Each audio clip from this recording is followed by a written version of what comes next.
When you look at David, the life of David, Psalm 51, you look at Jesus saying he wants you to walk in righteousness, rather than to do sacrifice. God hates the sacrifice of the wicked with evil intent. He hates the mouth of the adulteress, and he will curse you if you pursue the mouth of the adulteress. He doesn't like it when you turn away from his law. That person, his prayer is an abomination. And he hates it when you deny him and profane his name. So he hates some things, and he loves some things about men. It's a good place to get to the heart here.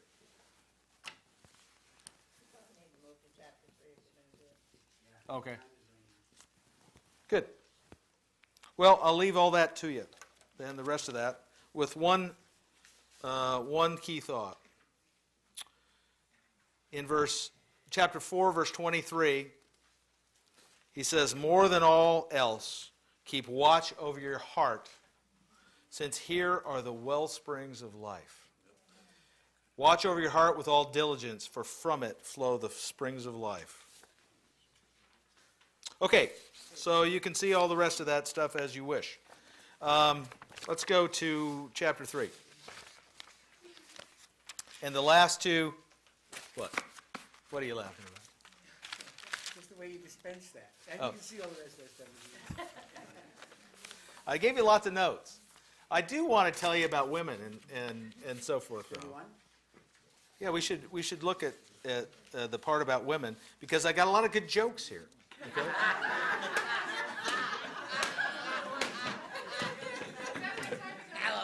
Huh? Time's up. Oh, this is about marriage. These are modern proverbs about marriage and wives and women, okay? Getting married is very much like going to a restaurant with friends. You order what you want, then when you see what the other person has, you wish you had ordered that. Not good? That's not good. Okay. Cancel that. That's naughty, Mike. Okay. This one's funny. Why do couples hold hands during their wedding?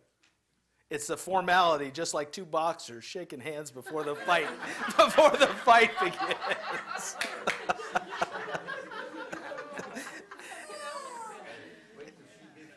Yeah. It's funny when people discuss love marriage versus an arranged marriage. It's like asking someone, is suicide better or being murdered? Something like that. We don't like this? Okay. There's a way of transferring funds that's even faster than electronic banking. It's called marriage. Man receives telegram. Wife dead. Stop. Buried or cremated? Question mark. Stop. Man. Reply. Don't take any chances. Reply. Stop. Burn the body and bury the ashes. Stop. This is my favorite. I'll leave it with this. Prospective husband. He goes into a bookstore. Do you have a book called Man, the Master of Women? Question mark. Sales girl responds, well, that'll be in the fantasy section of the fiction department, sir.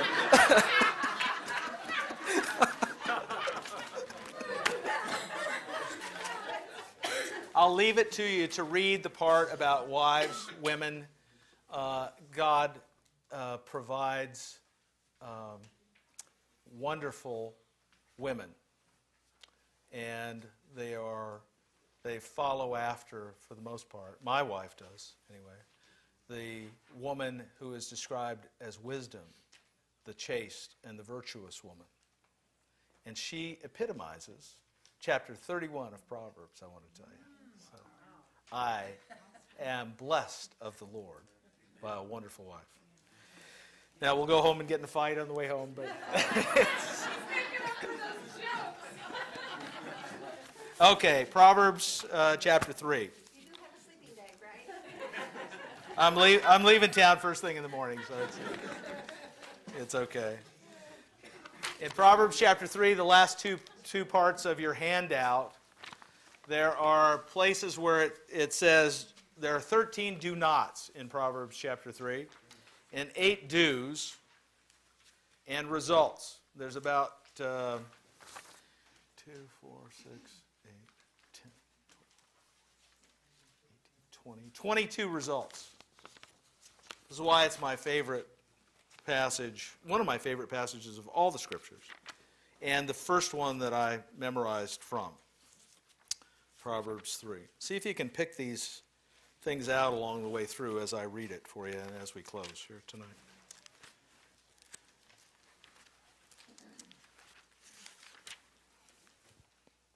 My son, don't forget my teaching. Let your heart keep my principles, for these will give you lengthier days, longer years of life, and greater happiness. Let kindness and loyalty never leave you. Tie them around your neck. Write them on the tablet of your heart, so you shall enjoy favor and good repute in the sight of God and man. Trust wholeheartedly in Yahweh. Put no faith in your own perception. In every course you take, have him in mind. He will see that your paths are smooth. Don't think of yourself as wise. Fear Yahweh and turn back from evil. Health giving this to your body, relief to your bones. Honor Yahweh with what goods you have and with the first fruits of all your returns. Then your barns will be filled with wheat, your vats overflowing with new wine. My son, don't scorn correction from Yahweh. Don't resent his rebuke. For Yahweh reproves the man he loves, as a father checks a well-loved son. Happy the man who discovers wisdom, the man who gains discernment. Gaining her is more rewarding than silver, more profitable than gold. She's beyond the price of pearls. Nothing you could covet is her equal.